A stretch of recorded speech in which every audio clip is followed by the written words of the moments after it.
Connor, who is going to interview Bob Lewis. Where are you physically located, the group? In Wellesley. We're with a group called Northlight. It's located in Wellesley. This is Bob Lewis.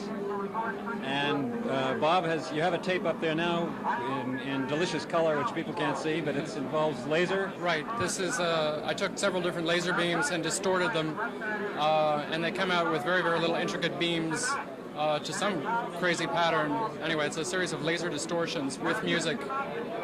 Music is done by the Pink Floyd. The background of this is we used to do light shows with different rock and roll groups like the Pink Floyd and the Hot Tuna and other groups like that. And we decided that it takes a lot of effort to get this done each time. So putting it on videotape gives you infinitely much more control than being rushed by a rock and roll group while they're playing, right? Right. And do you ever work with music particularly composed for? We have to a very, very small degree. At MIT, I had a little bit of opportunity to work with Paul Earls, who's really, really great on a music synthesizer, but mostly for the time being we've had to work with canned music that is not for us. One of the concerns that a lot of people have and with a half-inch tape is people who make great tapes and they would like to show them to a broader audience over broadcast television. And we're doing it pretty well now by shooting the monitors. What is the prospect of being able to boost a good half-inch tape up to 2-inch so that it could be broadcast normally through the system? Well, we're very, very close to getting it done. That is, everybody. The big difference is videotape is electronically substantially different from 2-inch broadcast television, and they are making now devices to make videotape into time base, so that it's just a little black box like any old black box, and you plug a wire into it and you take a wire out of it, and out of that you're going to get an electronic real transfer. So all you're doing is taking the picture and all the electronic guts of videotape, and there's lots and lots of little squiggles on an oscilloscope, get stripped down and put onto quad electronic squiggles. And so the rendition from half-inch or preferably 1-inch videotape, which is different from quad videotape, should be pretty good, and we really look forward to, because with quad you can do 20 times as much with a picture as you can with videotape, because quad you can just take apart and put back together as you wish. Is the bulk of the work you do abstract? Or? Yeah, pretty much. We've done a few pieces with rock groups like Jay Giles and the Four Seasons, which we really like because that's our background. And I've just finished a tape on Apollo 11 and Neil Armstrong, which is opening today out in Wapakoneta, Neil Armstrong's town. I've done a tape on pollution and the state of the Charles River, and well, I do tapes for people who need them, but my personal thing is abstract visuals. You sit down and you turn it on and you enjoy it. It turns you on. That's it. What is your ultimate goal as far as the audience you want to reach? Is it through broadcast, through cable TV?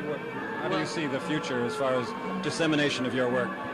Well, I see the practical practical future as being really only broadcast television.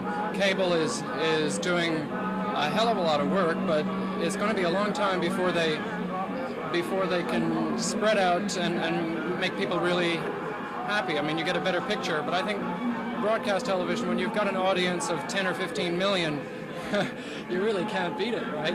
And I'm after not just young people. I've shown people tapes like this. I've shown 90-year-old ladies, and they get off on it, and they watch broadcast, so that's what I'm really after. Broadcast seems to be where it's at. Just out of curiosity, do you ever spend any time watching broadcast television as it now stands? Well, a lot less now than I used to, and I really regret it, because every time I turn on the set, for instance, the other day we brought back a video projector. This is a television set that gives you a picture that's around 15 feet across instead of like 12 inches, right? And we just clicked it on, and we incidentally happened to turn on to channel 2, and it just blew me right away.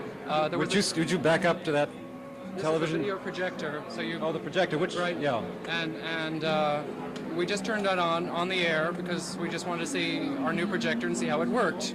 We were very happy with this, and so the idea is that we don't really get to see broadcast enough, but when we do, I just get blown away because a lot of the programs are great. Do you anticipate that sometime in the future there'll be the wall screen size TV and people will walk in and turn on your work and then the whole wall will come ablaze with it? I hope so.